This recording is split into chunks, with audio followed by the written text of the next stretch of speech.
Ballad of a Wilful Woman by D. H. Lawrence, David Herbert Richards. First part. Upon her plodding palfrey with a heavy child at her breast and Joseph holding the bridle, they mount to the last hill-crest. Dissatisfied and weary, she sees the blade of the sea dividing earth and heaven in a glitter of ecstasy. Sudden a dark-faced stranger with his back to the sun holds out his arms, so she lights from her palfrey and turns her roundabout.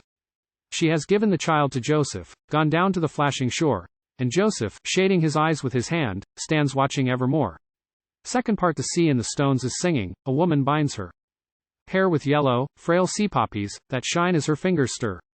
While a naked man comes swiftly like a spurt of white foam rent from the crest of a falling breaker, over the poppies sent. He puts his surf-wet fingers over her startled eyes, and asks if she sees the land, the land, the land of her glad surmise. Third part. Again in her blue mantle riding at Joseph's side, she says, I went to Cythera, and woe betide. Her heart is a swinging cradle that holds the perfect child, but the shade on her forehead ill becomes a mother mild.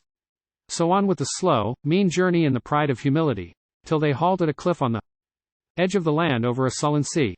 While Joseph pitches the sleep tent, she goes far down to the shore to where a man in a heaving boat waits with a lifted oar. Fourth part. They dwelt in a huge, hoarse sea cave and looked far down the dark where an archway torn and glittering shone like a huge sea spark. He said, Do you see the spirits crowding the bright doorway? He said, Do you hear them whispering? He said, Do you catch what they say? Fifth part. Then Joseph, gray with waiting, his dark eyes full of pain, heard, I have been to Patmos. Give me the child again. Now on with the hopeless journey, looking bleak ahead she rode, and the man and the child of no more account than the earth the palfrey trode. Till a beggar spoke to Joseph, but looked into her eyes, so she turned, and said to her husband, I give, whoever denies. Sixth part. She gave on the open heather beneath bare judgment stars, and she dreamed of her children and Joseph, and the isles, and her men, and her scars.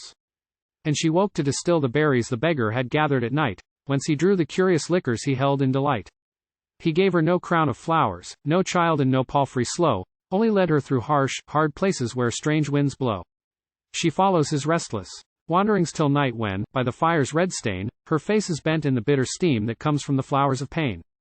Then merciless and ruthless he takes the flame wild drops to the town, and tries to sell them with the market crops. So she follows the cruel journey that ends not anywhere, and dreams, as she stirs the mixing pot, she is brewing hope from despair. Try her.